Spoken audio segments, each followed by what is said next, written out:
the source of power. Man's brain, body, mind, faculties and talents are the mere instruments he uses in demonstrating greatness. In themselves, they do not make him great.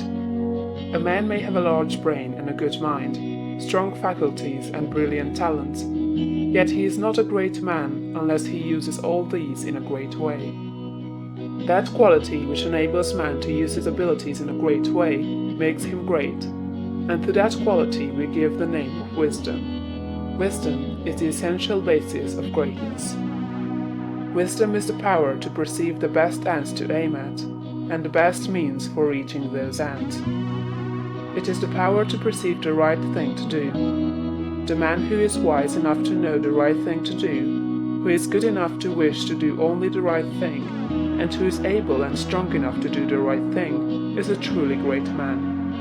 He will instantly become marked as a personality of power in any community, and man will delight to do him honor. Wisdom is dependent upon knowledge. Where there is complete ignorance, there can be no wisdom, no knowledge of the right thing to do. Man's knowledge is comparatively limited, and so his wisdom must be small, unless he can connect his mind with knowledge greater than his own, and draw from it, by inspiration, the wisdom that his own limitations deny him. This he can do. This is what the really great men and women have done. Man's knowledge is limited and uncertain. Therefore he cannot have wisdom in himself. Only God knows all truth. Therefore only God can have real wisdom, or the right thing to do at all times, and man can receive wisdom from God. I proceed to give an illustration. Abraham Lincoln had limited education, but he had the power to perceive truth. In Lincoln, we see preeminently apparent the fact that real wisdom consists in knowing the right thing to do at all times and under all circumstances, in having the will to do the right thing, and in having talent and ability enough to be competent and able to do the right thing. Back in the days of the abolition agitation, and during the compromise period, when all other men were more or less confused as to what was right and as to what ought to be done, Lincoln was never uncertain. He saw through the superficial arguments of the pro-slavery men. He saw also the impracticability and fanatism of the abolitionists. He saw the right ends to aim at, and he saw the best means to attain those ends. It was because men recognized that he perceived truth and knew the right thing to do that they made him president.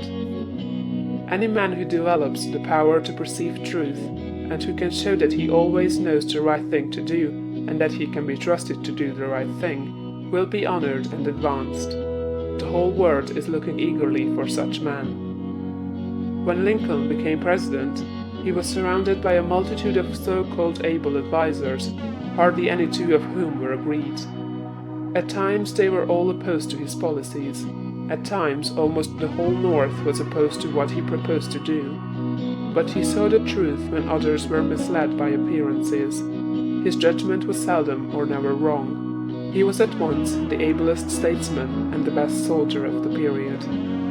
Where did he, a comparatively unlearned man, get this wisdom? It was not due to some peculiar formation of his skull, or to some fineness of texture of his brain.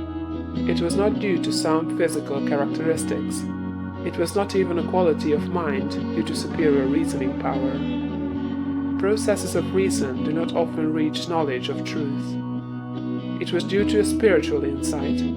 He perceived truth, but where did he perceive it, and whence did the perception come? We see something similar in Washington, whose faith and courage, due to his perception of truth, held the colonies together during the long and often apparently hopeless struggle of the Revolution. We see something of the same thing in the phenomenal genius of Napoleon, who always knew, in military matters, the best means to adopt.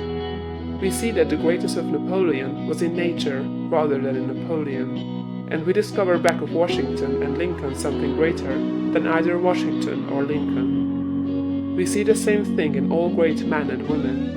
They perceive truth, but truth cannot be perceived until it exists, and there can be no truth until there is a mind to perceive it. Truth does not exist apart from mind. Washington and Lincoln were in touch and communication with a mind that knew all knowledge and contained all truth. The same is true for all who manifest wisdom. Wisdom is obtained by reading the mind of God.